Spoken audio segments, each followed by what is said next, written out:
Start. तो आइए बच्चों हम देखते हैं क्या reproductive system of female. Female का रिप्रोडक्टिव सिस्टम है ना। इसके पहले अपन ने रिप्रोडक्टिव सिस्टम पढ़ा, मेल का पढ़ा है ना। मेल का अपन ने पढ़ा, ये मैंने मेल का पढ़ाया था, ये वाला ये मेल रिप्रोडक्टिव सिस्टम पढ़ा, ठीक है। और उस ये वाला ये मेल का रिप्रोडक्टिव सिस्टम पूरा अपन ने देखा। उसके पहले अपन ने क्या देखा, रिप्रोडक्शन के बारे में देखा। ये प्रजनन क्या होता है ये अपन ने देखा। प्रजनन का मतलब होता है, रिप्रोडक्शन का मतलब ये होता है कि अपने जैसे जीव बनाने की क्षमता। क्या होता है, अपने जैसे जीव बनाने की क्षमता। इसी को क्या कहा जाता है, प्रजनन या रिप्रोडक्शन कहा जाता है। प्रजनन या रिप्रोडक्शन। तो रिप्रोडक्शन का मतलब क्या होता है, अपने जैसे जीव बनाने की क्षमता। इसी को रिप्रोडक्शन या प्रजनन कहा जाता है। यहाँ तक की बात समझ में आ गई। फिर हमने मेल ये इसमें देखा था असेक्सुअल और सेक्सुअल देखा था। असेक्सुअल में 4 पार्ट देखे थे हमने। विखंडन देखा था, फिशन, फिर मुकुलन देखा था या काइट देखा था जिसे हम बडिंग कहते हैं। फिर फ्रेगमेंटेशन देखा था, खंडन देखा था, फिर काइट प्रवर्धन देखा था, वेजिटेटिव प्रोपोगेशन देखा था। आप लोगों को याद हो या नहीं होगा, याद है कि नहीं है? तो ठीक है, विखंडन हो गया, काइट हो गया, खंडन हो गया और प्रवर्धन हो गया, ठीक है। इसके बारे में बहुत सारे अलग हाँ, तो चारों चीजों को हमने डिटेल में देखी थी। इसके बाद हम आते हैं अपने मेन टॉपिक पे, जो हमारा क्या है, फीमेल रिप्रोडक्टिव सिस्टम। ये अब इसको ध्यान से आप लोग समझना, पीछे वाले थोड़ा सा हल्ला कम करना ताकि चीजें समझ में आए और सुनाई दे लास्ट में। क्लियर है? चलिए स्टार्ट करते हैं। ये आपका पूरा फीमेल रिप्रोडक्टिव पार्ट क्या है, फीमेल रिप्रोडक्टिव पार्ट। इस फीमेल रिप्रोडक्टिव पार्ट में मैंने ओवरऑल ऐसे ही होता है फीमेल का रिप्रोडक्टिव पार्ट, वैसे ही मैंने बनाया है ना। तो ये जो है आपको दिख रहा है, ये जो दिख रहा है ना, ये गोल गोल, इसको बोलते हैं ओवरी। क्या कहा जाता है, ओवरी। ये जो 2 ओवरी है, तो महिलाओं में ये 2 ओवरी पाई जाती है। कितनी ओवरी पाई जाती है, 2 ओवरी। जैसे पुरुष में मैंने आपको बताया था 2 टेस्टिस पाए जाते हैं, वैसे महिलाओं में 2 ओवरी पाई जाती है। क्लियर है? और ओवरी के अंदर जो मैंने येलो कलर का बनाया है, पीले कलर का ये जो गोल गोल बनाया है, इसको बोलते हैं फॉलिकल्स। क्या बोलते हैं, फॉलिकल्स। लिखा भी होता है फॉलिकल्स मतलब सर, हाँ ये लिखा, ये फॉलिकल्स, ये फॉलिकल्स लिखा हुआ है। ये आपकी ओवरी है, ओवरी के अंदर क्या पाया जाता है, फॉलिकल्स। फॉलिकल्स का मतलब सर, पहले सुन लो, फॉलिकल्स है एक बायरनुमा संरचना पाई जाती है, उसका नाम है बायरनुमा संरचना, तार जैसी संरचना पाई जाती है ओवरी के अंदर, जिसे फॉलिकल्स कहते हैं। यहाँ तक की बातचीत समझ में आ गई। ये जो ऐसे मैंने व्हाइट कलर में बनाई है, इसको बोलते हैं फैलोपियन ट्यूब। क्या बोलते हैं, फैलोपियन ट्यूब। लिखा होगा कहीं पे, ये फैलोपियन ट्यूब होती है। ये महिलाओं में फैलोपियन ट्यूब पाई जाती है। ये जो मैंने अंदर बनाया है उसे क्या कहते हैं, अंदर जो मैंने बनाया है इसे कहते हैं यूटेरस। क्या कहते हैं, यूटेरस। यूटेरस यानी गर्भाशय। यूटेरस है ये अंदर का जो पार्ट है, उसे गर्भाशय कहते हैं। मैं इसको मिटा दे रहा हूँ, ठीक है, इसको मैं थोड़ा मिटा रहा हूँ और फिर बाद में फिर मैं इसको और अच्छे से बनाऊंगा, ठीक। तो ये यूटेरस है आपका। ये जो यहाँ पे यूटेरस के ऊपर यहाँ पे जो एक बना है, इसको बोलते हैं प्लेसेंटा। क्या बोलते हैं, प्लेसेंटा बोलते हैं। यहाँ तक की बात समझ में आ गई। ये जो है ये वाला पार्ट, इसको बोलते हैं वजाइनल ट्रैक्ट होता है। ये क्या होता है, वजाइनल ट्रैक्ट होता है। और ये आपका सर्विक्स वाला पार्ट होता है। ये जो होता है सर्विक्स वाला पार्ट होता है, ठीक है। यहाँ तक की बात समझ में आ गई। सर्विक्स क्या है, वजाइनल ट्रैक्ट क्या है, यूटेरस क्या है, प्लेसेंटा क्या है, फैलोपियन ट्यूब क्या है, ओवरी क्या है, और ओवरी के साथ फिर हमने देखा क्या, फॉलिकल्स क्या है। यहाँ तक की बात समझ में आ गई। अब आगे ये जो ओवरी होती है, क्या होती है, ओवरी। ओवरी के अंदर फॉलिकल्स पाए जाते हैं। इन फॉलिकल्स में उत्पन्न क्या होता है, ओवम। क्या उत्पन्न होता है, ओवम। जिस प्रकार से आपने मेल रिप्रोडक्टिव सिस्टम में देखा था, याद है, मेल का याद है, हो सकता है याद हो सकता है ना हो, ठीक है। तो मेल में जिस प्रकार से स्पर्म का निर्माण होता है, वीर्य का निर्माण होता है, वैसे ही फीमेल में किसका निर्माण होता है, ओवम का होता है। लेकिन सवाल ये उठता है कहाँ पे होता है, ओवरी के अंदर होता है, और कहाँ पे, फॉलिकल्स में होता है। फॉलिकल्स जो है ना गोल गोल, ये जो मैंने स्ट्रक्चर बनाया है, इसमें निर्माण होता है किसका? ओवम का। ओवम का, ये तो फॉलिकल्स है, इसके अंदर ओवम का निर्माण होता है। अब ये ओवम जो होता है, ये ओवम लिखा हुआ है, अंडाणु कहते हैं इसे। ओवम याद रखिएगा कि ये अनमेच्योर होता है। क्या होता है? अनमेच्योर। ये अनमेच्योर होता है, अपरिपक्व होता है, अपरिपक्व होता है, लेकिन इसे परिपक्व किया जाता है, इसे परिपक्व किया जाता है। क्लियर है? पर सवाल यहाँ पे ये उठता है कि परिपक्व किसके द्वारा किया जाता है और क्यों किया जाता है? किसके द्वारा किया जाता है? तो याद रखिएगा, इसकी दीवारों से क्या कहते हैं, यहाँ पे ये जो ओवरी है, इसकी दीवारों से निकलता है क्या?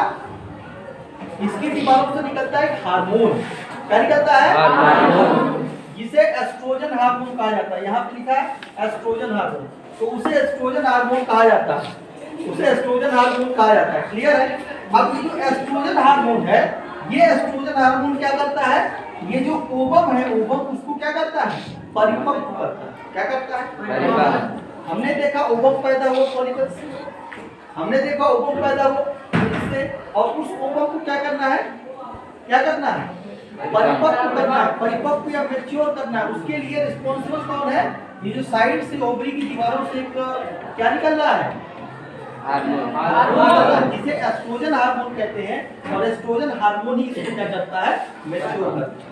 यहाँ तक की बातचीत समझ में आ गई? अब ये जो मैच्योर हो जाता है ओवम, वो ओवम आना चाहता है कहाँ पे? यहाँ पे आना।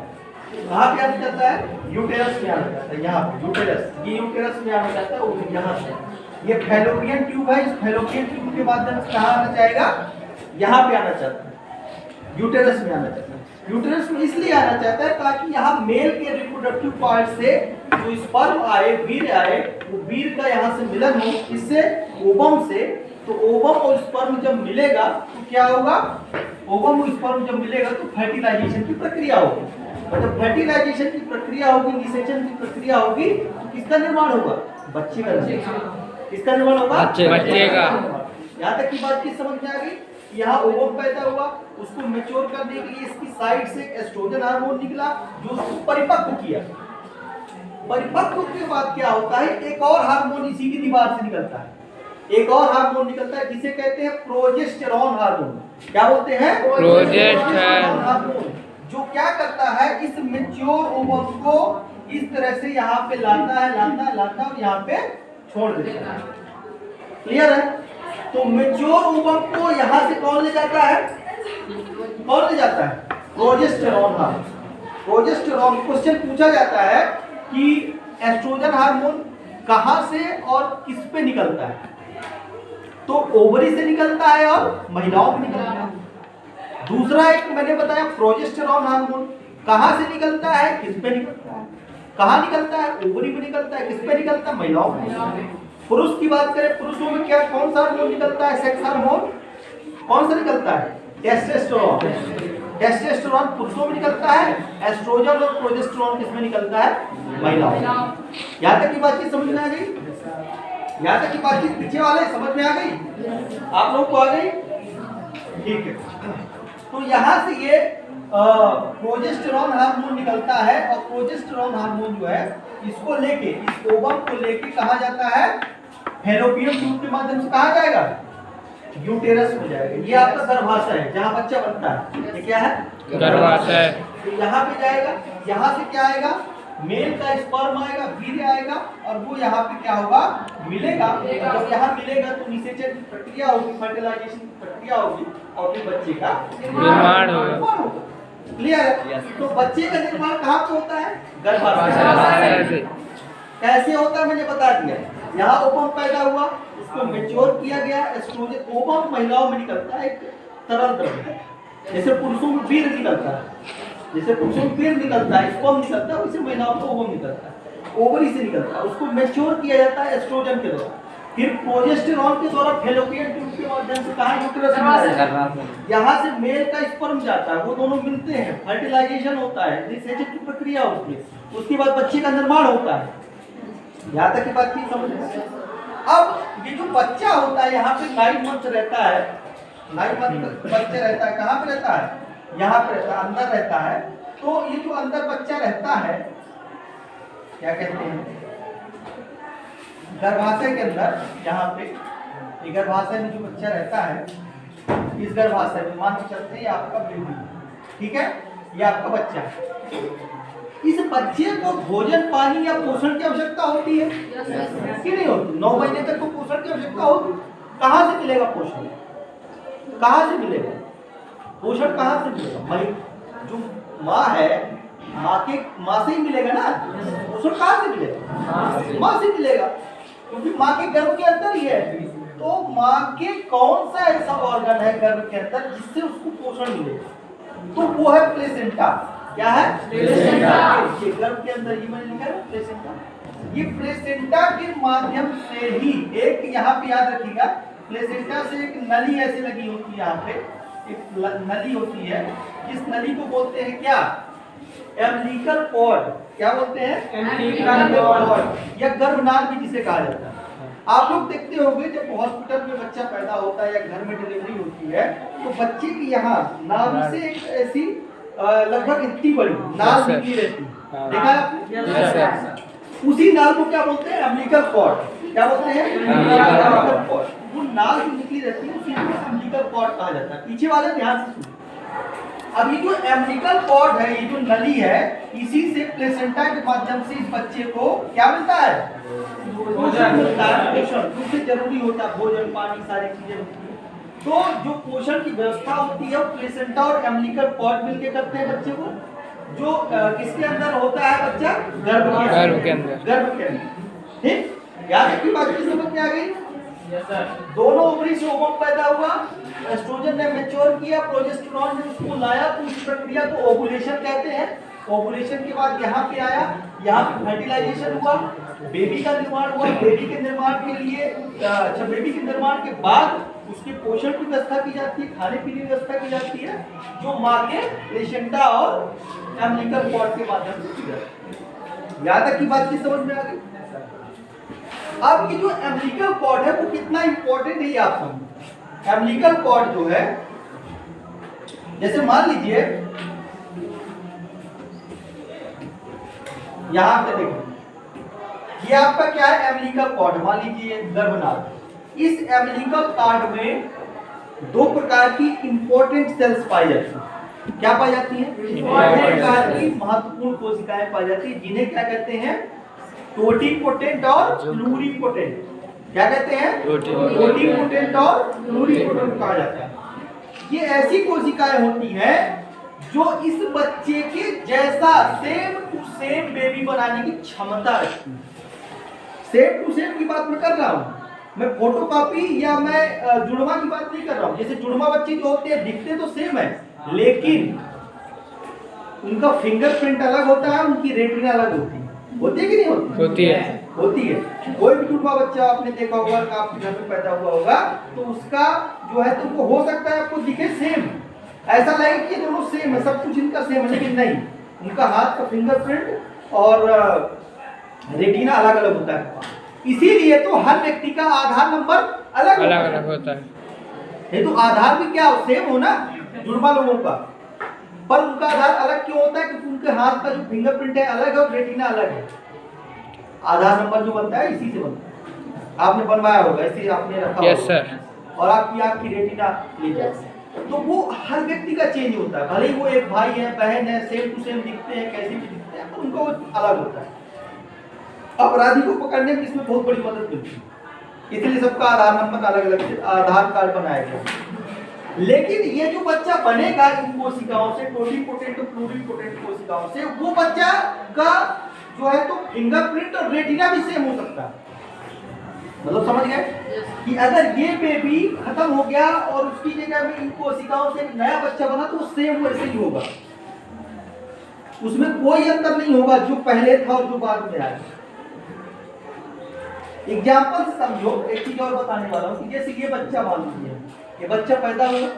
अब ये बच्चा जब पैदा हुआ तो इसका कोई अंग खराब मान लीजिए हो गया, पैर हाथ कुछ भी एक्स वाई, तो अगर हमारे पास ये गर्भनाल है, ये एम्बिलिकल कॉर्ड बची हुई है इस बच्चे की, तो फ्यूचर में हम क्या करेंगे कि इसकी कोशिका निकाल के उसको फर्टिलाइजेशन करा के हम जो अंग उसका खराब है उस अंग को हम डेवलप कर सकते हैं।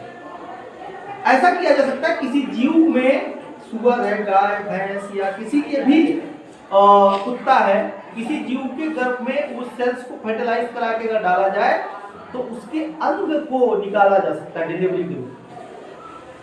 ऐसा हो सकता है, ऐसा हो सकता है। या मैंने कहा कि अगर ऐसा नहीं करना है तो भी आप जो है इस बेबी के ये जो एम्बिलिकल कॉर्ड है उसके अंदर जो प्रोटीन कोशिकाएं हैं उनके माध्यम से उसके अंग बनाए जा सकते हैं, उसकी पूरी की पूरी बॉडी बनाई जा सकती है सेम टू सेम, क्योंकि उसके अंदर के ही इसमें क्या है, जीन्स है, इसके अंदर same to same genes, gene, DNA, RNA सुना है? Yes sir. तो जीन्स जो होते हैं उसी के होते हैं, इसीलिए सेम टू सेम ऐसा व्यक्ति बनाया जा सकता है। ये हालांकि बात मैं नैनो टेक्नोलॉजी की कर रहा हूँ, नैनो टेक्नोलॉजी में ये चीजें पढ़ाई जाती है, लेकिन फिर भी मैंने आपको बता दिया अभी एडवांस। तो कितनी काम की चीज है ये एम्बिलिकल कॉर्ड। आजकल जो बच्चे पैदा होते हैं तो उनके एम्बिलिकल कॉर्ड को बैंक में रख दिया जाता है, एक बैंक बनाया गया इसका एम्बिलिकल कॉर्ड का, कि जितने भी बच्चे पैदा होते हैं उनके एम्बिलिकल कॉर्ड को सुरक्षित रख दिया जाता है, उस बैंक में प्रिजर्व कर दिया जाता है। इन फ्यूचर कभी अगर जरूरत पड़ी, उस बच्चे में कोई समस्या हुई, उसके लीवर में, किडनी में, हाथ में, पैर में, तो उसके अंग डेवलप किए जा सकते हैं टोटिपोटेंट और प्लूरिपोटेंट कोशिकाओं के मदद से, जो कि एम्बिलिकल कॉर्ड के अंदर पाए जाते हैं। यहाँ तक की बातचीत समझ में आ गई? कोई दिक्कत? कोई दिक्कत? ठीक है, तो यहाँ तक की बातचीत समझ में आई। अब समझना, अब ये जो यूटेरस है, जैसी बेबी यहाँ पे आ जाता है, 9 महीने का टाइम हो जाता है, वैसे ही इसकी दीवारों से, समझना मेरी बात, वैसे ही इसकी दीवारों से, यूटेरस की दीवारों से क्या होता है, एक हार्मोन निकलने लगता है। क्या निकलने लगता है? हार्मोन, जिसे क्या कहते हैं, ऑक्सीटोसिन हार्मोन, OH। क्या कहते हैं? ऑक्सीटोसिन हार्मोन कहते हैं, जो इसको दबाता है। क्या करता है? दबाता है। ऐसे इधर से ऊपर से दबाएगा, साइड से, और जब इसको दबाता है तो माँ को क्या होता है? दर्द होता है। माँ को क्या होता है? दर्द होता है, जिसे क्या कहा जाता है? Labour pain. क्या कहा जाता है? Labour pain. पेन कहा जाता है, जिसे प्रसव पीड़ा कहा जाता है। और ये प्रसव पीड़ा का जो पेन है, जो दर्द है, वो जानते हो कितने के बराबर होता है? वो लगभग एक इंसान की 20 हड्डी एक साथ तोड़ दो उतने बराबर है। एक इंसान के 20 हड्डी एक साथ टूटे जितना पेन होता है, उतना पेन यहाँ पे लगभग होता है। ऐसा मैंने पढ़ा, ठीक है, कि जो यहाँ पे दर्द होता है, जो ये ऑक्सीटोसिन सेल्स दबती है, कोशिकाएं दबती हैं यूटेरस की, उतना पेन होता है। यहाँ तक बात की समझ। अब जब ये दबेगा तो बच्चे को क्या होगा, नीचे यहाँ पे इस तरह से ढकेलेगा। बच्चे जैसे जैसे नीचे आएगा तो ये क्या है, ये क्या मैंने बनाया है यहाँ पे, ये क्या बनाया, ये क्या है, ये आपका वजाइनल ट्रैक्ट है। क्या है? Vaginal tract. मतलब तो जैसे ही वजाइनल ट्रैक्ट के पास, योनि द्वार के पास पहुंचता है बच्चा, यहाँ से एक और हार्मोन निकलने लगता है। इसकी दीवारों से एक और हार्मोन निकलता है, जिसे कहते हैं RH, रिलैक्सिन हार्मोन। क्या कहते हैं? रिलैक्सिन हार्मोन, जो योनि द्वार को फैला देता है, योनि द्वार को फैला देता है, और बच्चा आसानी से बाहर होता है। बच्चा आसानी से बाहर है। तो बच्चा आसानी से कैसे बाहर आया? इस रिलैक्सिन हार्मोन के बाद। एक हार्मोन यहाँ पे निकला ऑक्सीटोसिन, जिसने क्या किया, लेबर पेन क्रिएट किया, और लेबर पेन से बच्चा दबते दबते नीचे आया, और नीचे आने के बाद योनि द्वार फैल गई, इसके कारण, RH के कारण, जिससे बच्चा बाहर, बच्चे का जन्म हो गया। तो ये चीज आपको ध्यान रखिएगा कि यहाँ पे जो हार्मोन निकलता है उसे ऑक्सीटोसिन कहते हैं।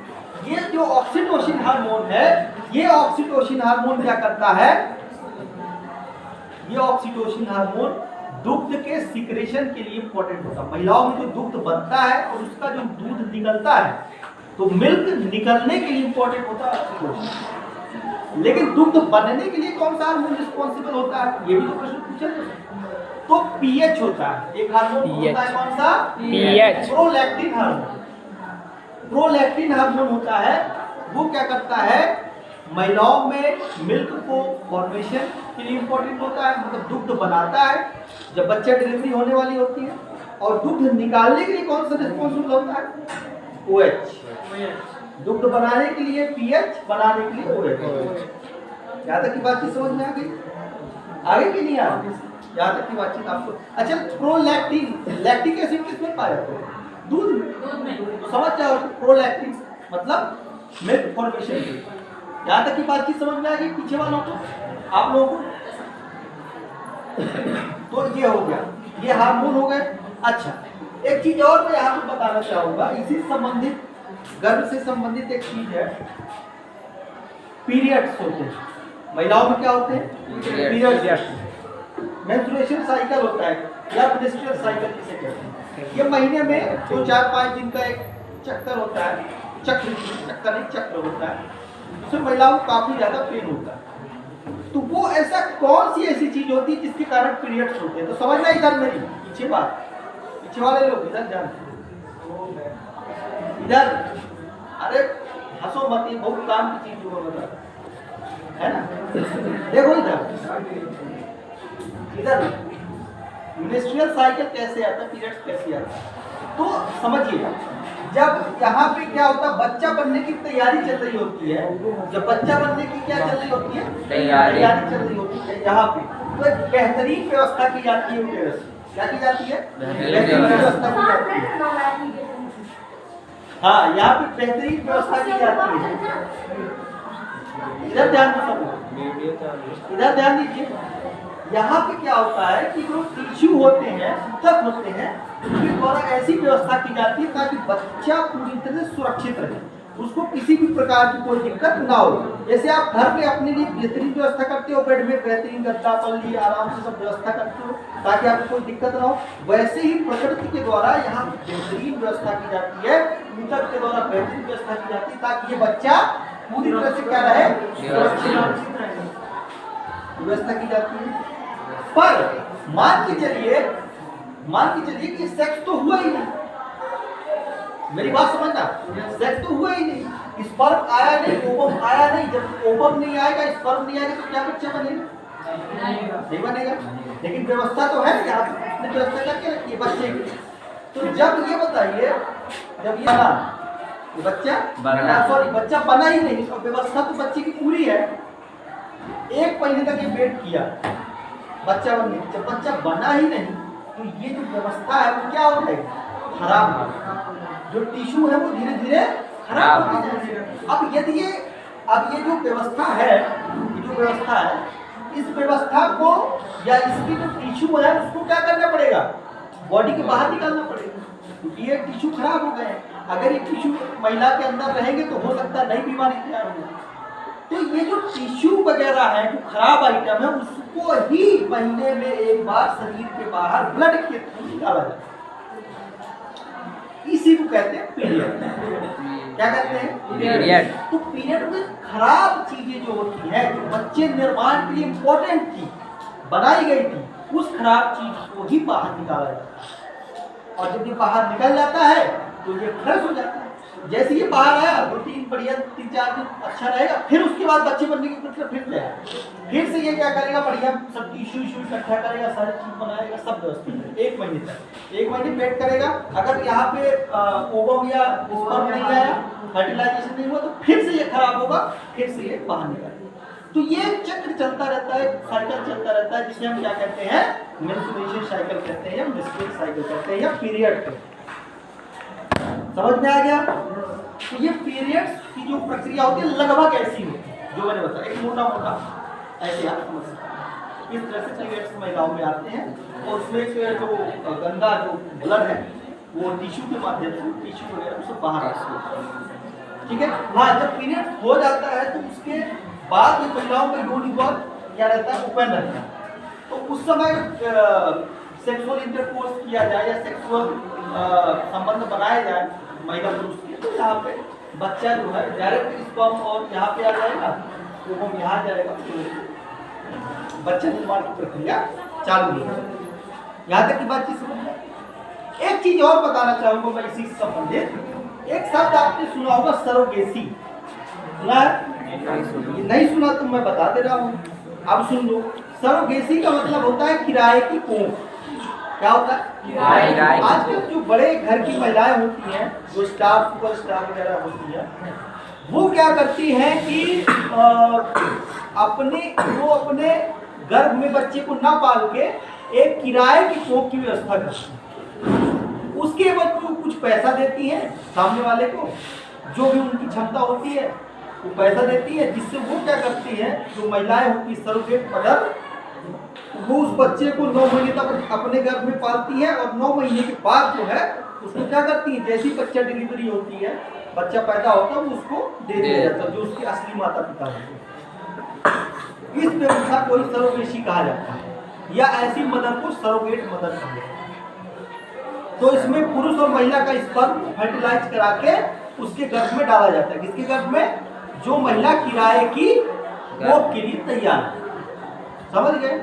ये आजकल शब्द आप लोग नहीं सुने हो, पर ये चल रहा है, इसके लिए कानून विभाग में बन चुका है और ये काफी टाइम से व्यवस्थाएं चल रही हैं, इसलिए आपको जानकारी इस चीज की होनी चाहिए कि सरोगेसी क्या है, सरोगेट मदर क्या है।